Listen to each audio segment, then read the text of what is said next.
¿Sabías que Dave Mustaine guardó un secreto durante más de 35 años? Un secreto sobre Ozzy Osbourne que podría cambiar todo lo que creías saber sobre el metal. Hoy, a los 62 años, el líder de Megadeth finalmente habla. Pero antes de revelar qué dijo exactamente, necesitas conocer la historia completa. Era 1988. Dave Mustaine acababa de lanzar uno de sus mejores álbumes y estaba en la cima de su juego técnico. Megadeth se había convertido en la respuesta más agresiva al thrash metal, con riffs que desafiaban a cualquier guitarrista del planeta. Dave se sentía invencible, había demostrado al mundo que la expulsión de Metallica no lo había destruido, sino que lo había convertido en algo más poderoso. Sus solos eran más complejos, sus canciones más rápidas, su técnica más perfecta. Era el guitarrista que otros guitarristas estudiaban hasta sangrar los dedos tratando de imitarlo. Pero esa noche de marzo todo cambió. Dave estaba celebrando con su banda cuando vio entrar a una leyenda viviente. Ozzy Osbourne, el príncipe de las tinieblas, caminaba entre la multitud como si fuera un mortal cualquiera, pero Dave notó algo que lo desconcertó completamente. Ozzy no era lo que esperaba. Confesaría años después: esperaba encontrarme con el loco de los murciélagos, el showman salvaje que mordía cabezas y orinaba en monumentos. En cambio, me topé con un tipo tranquilo, casi tímido, que hablaba de música con una pasión que me desarmó por completo.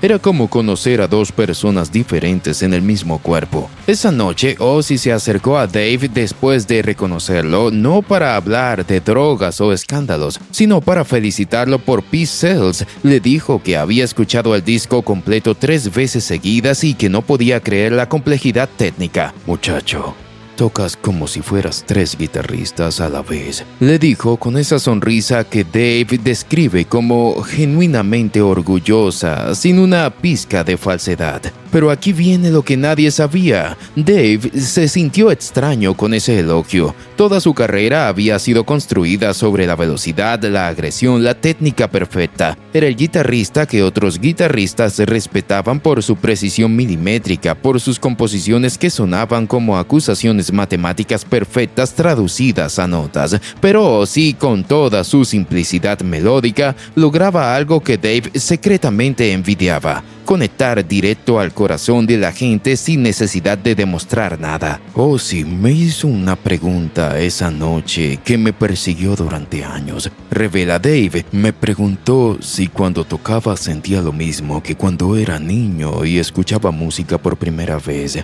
si aún podía perderse en una canción como cuando tenía 12 años, y describió el heavy metal. Le mentí y le dije que sí. Pero la verdad es que ya no lo recordaba. Había convertido la música en el trabajo, en venganza, en demostración.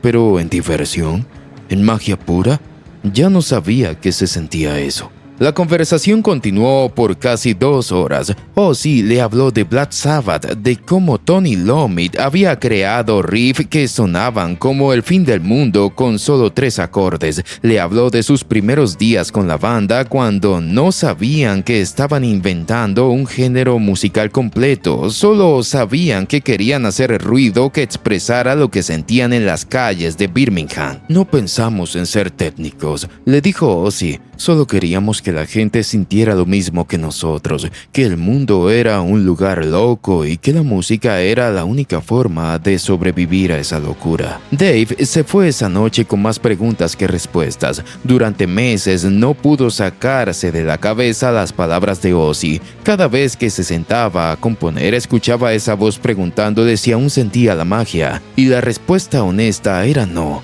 Había perdido esa inocencia en algún punto del camino, probablemente cuando decidió que su misión en la vida era demostrar que era mejor músico que los que lo habían traicionado. Los años siguientes fueron extraños para Dave. Cada vez que veía a Ozzy en una ceremonia de premios o en algún festival, sentía una mezcla de admiración y frustración. Ozzy podía subirse al escenario, cantar 3 acordes simples, mover las manos como si estuviera dirigiendo una orquesta invisible, visible y provocar más emoción genuina que Dave con sus solos más elaborados y técnicamente perfectos. Era como ver a un niño jugando mientras yo estaba tomando un examen de matemáticas avanzadas, dice Dave. Los dos hacíamos música, pero él la disfrutaba de una manera que yo había perdido en algún momento del camino. Él seguía siendo ese chico de Birmingham que había descubierto que podía gritar sus pesadillas y convertirlas en canciones. Yo me había convertido en un ingeniero de la velocidad y la precisión. La situación se complicó durante los años 90, mientras Dave luchaba contra sus propios demonios con las drogas y el alcohol. Veía cómo Ozzy había logrado algo casi imposible: convertir su locura en sabiduría, su caos en espectáculo controlado, sus adicciones en lecciones de vida. Sharon había transformado a Ozzy en una marca mundial, pero sin quitarle su esencia, sin domesticar esa locura que lo hacía único. Dave intentó acercarse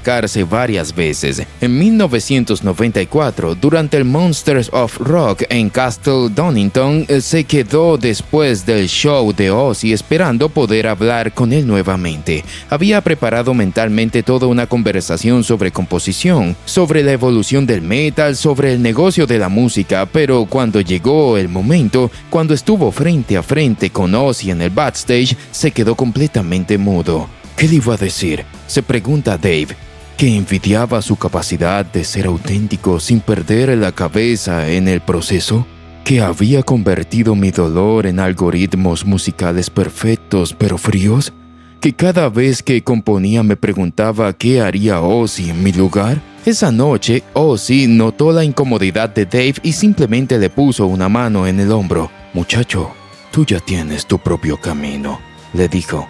«No trates de encontrar el mío». Fueron apenas 10 segundos de interacción, pero Dave las describe como las palabras más sabias que alguien me había dicho en años. El punto de quiebre llegó en 2002. Dave había sobrevivido a un accidente que casi acaba con su carrera. Durante su recuperación, encerrado en su casa sin poder tocar la guitarra, redescubrió su colección de discos, y ahí, entre todos los vinilos de metal técnico y progresivo que había acumulado, encontró Diary of a Madman.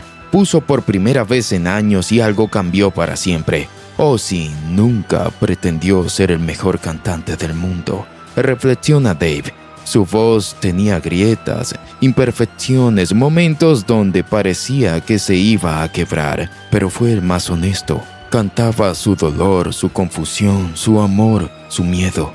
Todo sin filtros, todo sin pretensiones técnicas. Yo, en cambio, había convertido mi dolor en fórmulas matemáticas musicales perfectas, pero completamente frías. Durante esa época de recuperación, Dave se obsesionó con entender el fenómeno Ozzy. Estudió sus conciertos, sus entrevistas, sus canciones y descubrió algo que lo impactó. Ozzy había influenciado a más bandas de metal que cualquier guitarrista técnico de la historia, no por su destreza musical, sino por su capacidad de transmitir emociones puras. Bandas como Pantera, Slipknot, incluso Korn, todas hablaban de Ozzy como una inspiración principal. Recuerda Dave, no copiaban sus técnicas vocales, copiaban su honestidad emocional. Eso me hizo darme cuenta de que había estado persiguiendo el reconocimiento equivocado durante años. Durante décadas, Dave evitó hablar de Ozzy en entrevistas. Cuando le preguntaban sobre sus influencias, mencionaba a Tony Iommi, a Black Sabbath como banda, incluso a Randy Rhoads como guitarrista, pero rara vez hablaba específicamente del vocalista. Era demasiado complicado explicar que tu héroe te hace cuestionar tu propia autenticidad, que te obliga a enfrentar el hecho de que tal vez habías perdido el alma de la música en tu búsqueda de la perfección técnica. Había construido mi identidad sobre ser el anti-Ozzy, admite Dave. Donde él era caótico, yo era preciso. Donde él era emocional, yo era cerebral. Donde él era vulnerable, yo era agresivo. Pero con los años me di cuenta de que estaba huyendo de algo que él representaba: la capacidad de ser completamente humano en el escenario. Pero ahora, después de 35 años, Dave finalmente puede hablar con claridad. Ozzy me enseñó algo que ningún profesor de música, ningún manual de técnica, ningún crítico musical podría enseñarme. Me mostró que la técnica sin alma es solo gimnasia mental, que puedes tocar 1000 notas por minuto con precisión quirúrgica, pero no hay corazón latiendo detrás de cada nota. Es solo ruido elegante que impresiona, pero no transforma. La confesión más impactante llegó cuando Dave reveló algo que nunca había contado. Durante años pensé que Ozzy era un loco que tuvo suerte, que estaba en el lugar correcto en el momento correcto. Ahora entiendo que es un genio emocional que se hizo pasar por loco para que la gente no se sintiera intimidada por su talento para llegar al alma humana. Esa aparente simplicidad era en realidad la técnica más sofisticada de todas, la autenticidad total. Dave reveló que hace 5 años finalmente pudo tener esa conversación pendiente con Ozzy. Se encontraron en un estudio en Los Ángeles, lejos de cámaras, periodistas y fans. Fue una tarde de abril, completamente casual.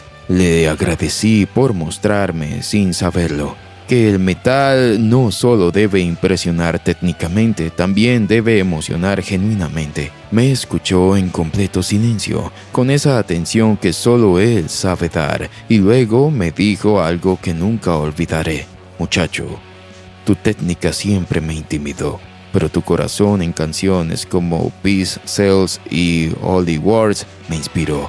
Esas letras sobre la guerra, sobre la política, sobre el dolor del abandono, eso no sale de los dedos más rápidos del mundo, eso sale del alma más honesta del mundo. Esa conversación cambió la perspectiva de Dave para siempre.